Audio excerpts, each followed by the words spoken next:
Hey guys, last year when I was doing my Halloween special, my retro movie review, I did promise you a movie. I promised you Halloween 3. I was never all that interested in the Halloween franchise, but I know for a fact that a lot of people hate this movie because it deviates from the Mike Myers story plot. I am very curious in how this is actually going to play out. I really want to watch. It's Halloween 3 Season of the Witch is what I'm going to be watching tonight. But before that, I'm going to go ahead. There's something that I've been putting on a back burner, and I've been meaning to watch it, but I've never got around to it. I kind of want to watch the Werewolf by Night, the new Disney special that's on right now. I'm giving that a whirl. I'm definitely giving that a good old try. I'm going to be watching that. So tonight is going to be a double feature. Tonight's double feature is going to be Werewolf by Night is the first movie. And then the second one on top of that is going to be Halloween 3 Season of the Witch. And then I'm going to let you guys know just what I think about it. But tonight's is going to be a fun night. I'm gonna watch two movies. One movie and one special. And I got my snacks. I think I'm gonna take a break. We're gonna take an intermission where I'm gonna make pizza, and I'm gonna have a slice of pizza for Season of the Witch. The first movie is going to be Werewolf by Night. But strange enough, and I do not drink at all. I don't like drinking, but I love Mountain Dew, and I found this discounted at the local Marks. I'm going to have a few of these. I'm a cheap date, so by the end of the video, I'm probably gonna be a little drunk. Maybe we'll see. It's only 5% alcohol per can. We're gonna give the alcoholic Mountain Dew a try, and in just a few seconds, guys, I'll be right back to let you know what I think about Werewolf by Night. And then later on, we're going to be watching Season of the Witch. Alright, in just a few seconds. Bye.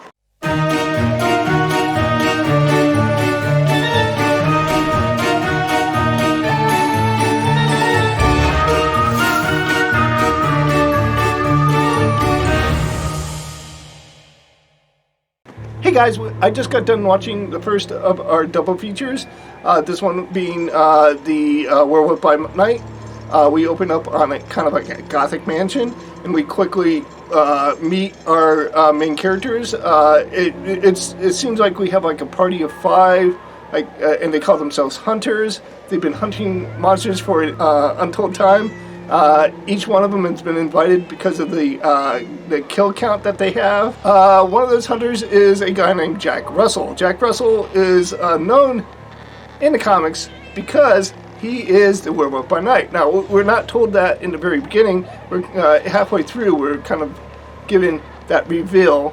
And then the second character that we know is Elsa Bloodstone. I've read a couple stories with her in it. I'm not really invested in that character, so I'm not really sure if she was comic accurate to the screen representation. But the whole goal of this meeting is that they have the prize of this contest that they're having is this kind of like bloodstone. It's this glowing ruby red stone that they are supposed to get.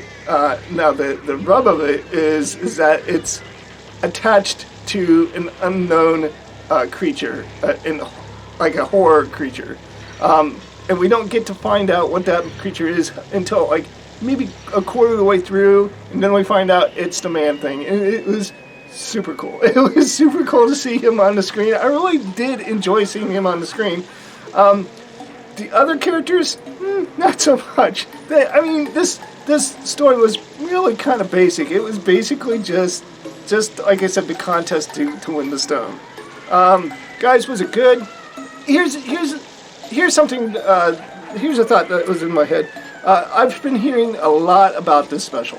I've been hearing. I listened to a lot of nerd podcasts, and a lot of them are telling me that it's the best thing since sliced cheese. Was it? Here's what's preventing me from saying that. I recognized 3 of those characters. I recognized the Jack Russell character. I recognized the Elsa Bloodstone character. I also recognized the Man-Thing character. It was really cool to see that Man-Thing character on the screen. Was it cool to see the Jack Russell character, or even the Elsa Bloodstone character on that screen? I really don't have that much of attachment to those characters. And all the rest of them, not one bit of an attachment to those characters. I was like maybe half involved in this. What were the pluses of this? The pluses were definitely the direction. I really liked the look of the special. When halfway through the special, we get to see Jack Russell turn into the Werewolf by Night. And it was, the transformation was super cool. And it was handled really well. It was shown in the shadows, and it was shown in flashes of lightning. It was super cool. Now when we made the full transformation, he kind of looked goofy. He didn't look like a werewolf to me. He looked like a hairy guy. And I really didn't, I mean, it was cool. I enjoyed seeing that werewolf, but I think a little more tweaking and it would have been perfect. The Man-Thing character itself was super cool, and I did enjoy that aspect of this story. Elsa Bloodstone ended up with the Bloodstone, so that was cool, but other than that, it was okay. It was just simply middle of the road. It was okay. So I would totally give it a 75%. It is worth a watch, especially during the holiday season. Watch it for Halloween. But I can't 100% recommend this. It was good for the devout fan. It was good for the devout nerd fan out there. But for any normal Joe, they won't get any of the nuances, and they probably wouldn't enjoy this as much as I did. And that's saying a lot because I didn't say I enjoyed it 75%. Alright, so it is Halloween. It is a double feature. The second feature is going to be Halloween 3, Season of the Witch. So I'm going to be watching that in just a few seconds. I'll be right back to let you know what I think about Season of the Witch. Alright, see you, bye. Hey guys, I just got done watching the movie.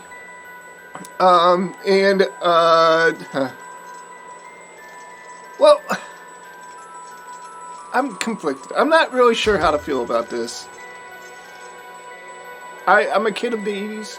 I grew up in the 80s. I grew up in the 70s and 80s. 80s were more than my formative years. And so I have a great nostalgia for this time period and the films that came out of it. That doesn't mean that they're good. And this movie's no exception. Let's go ahead and set up the premise. We have some guy that bursts onto the scene, clutching this mask, has a death grasp on this mask. It looks like he's near death. When he comes onto the scene, he is quickly taken to the hospital and examined by this one doctor, our main character. In the meanwhile, we have this one guy that shows up in this business suit, and he looks like a business guy, but he's very stoic and very rigid. He goes to this gentleman's hospital room and then proceeds to kill him in a very grisly manner. After they start investigating that death, his daughter shows up and starts asking questions and starts asking questions of this doctor that treated him. And so that her and the doctor team up and they start asking questions together. They start their own investigation. That investigation leads them to a small town called Santa Mura, where they have this factory that they've designed and also mass-produced these masks. All the way throughout this movie, we keep on turning our attention to the whatever TV's on, and whenever that TV's on, there's this commercial that plays for this mask, and that they're having an event on Halloween, and to make sure that you're wearing your mask and being in front of that TV at 9 o'clock. We're developing this plot around these masks, and we know that these masks are not all that great. Not to give away too much of the story, but it ends up that these business guys, these very stoic business guys, end up to be robots. The guy that's leading the factory, he ends up being like some kind of warlock from like some ancient witch coven. And for some reasons, they steal one of the rocks from Stonehenge, and they're using bits and pieces of this rock to put in the masks to make them to cause this like supernatural change in whoever's wearing it, and it just like causes people to die and mutates them, and like causes bugs to crawl out of them. It's kind of silly. It's kind of silly. I thought this was a John Carpenter film. It is clearly not a John Carpenter film. He is also credited for the music on this movie, but he is not credited for the direction. He did not direct this movie. You can tell. You can definitely tell it's taking a dip in quality. I'm a child of the 70s and 80s. I grew up, my formative years more in the 80s than the 70s, but I was a child of that era. So I am watching this film, and I feel all the nostalgic tugs of this movie. I'm reminded of some of the special effects, the familiar special effects that he used during that time period. And just like the general direction of this movie just reminded me a lot of those movies that were coming out at that time. So I have a hard time really kind of crapping on this movie because it did make me feel very nostalgic for that time of my life, right?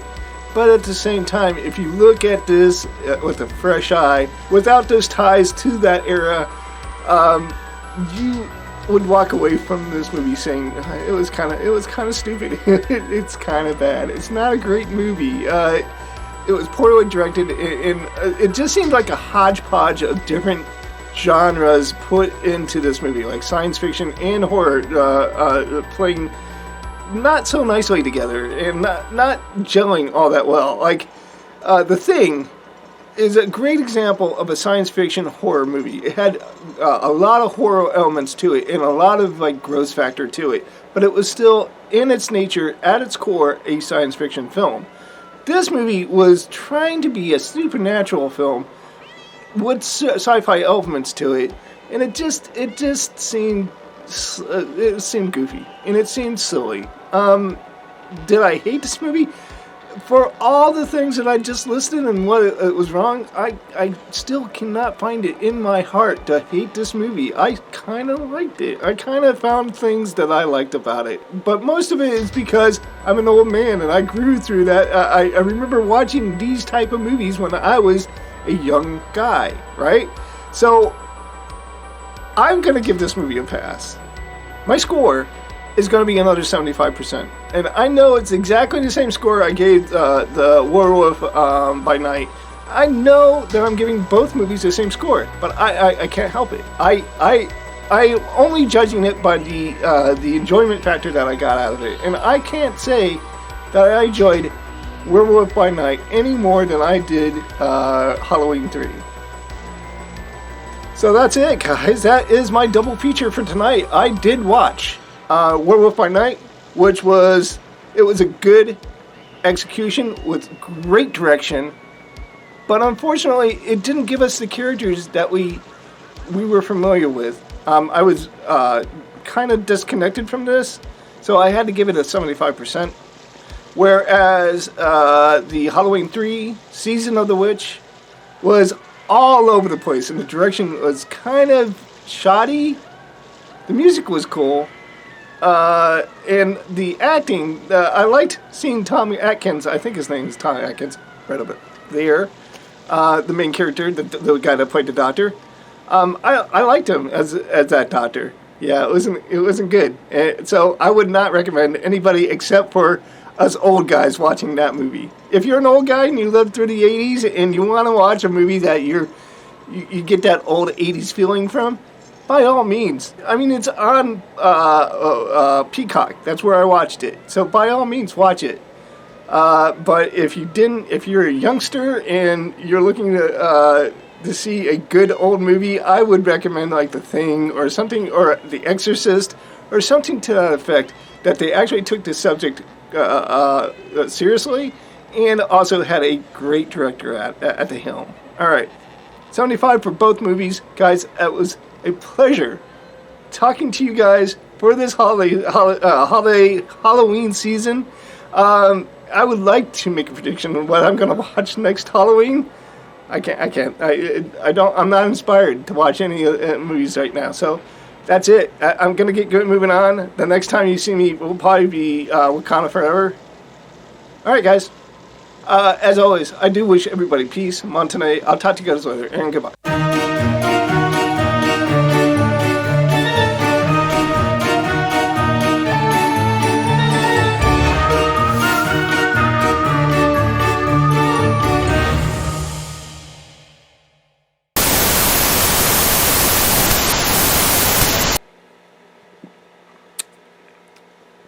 Oh man, that stuff's nasty, but not as nasty as that alcoholic Mountain Dew. Woo, that was pretty bad.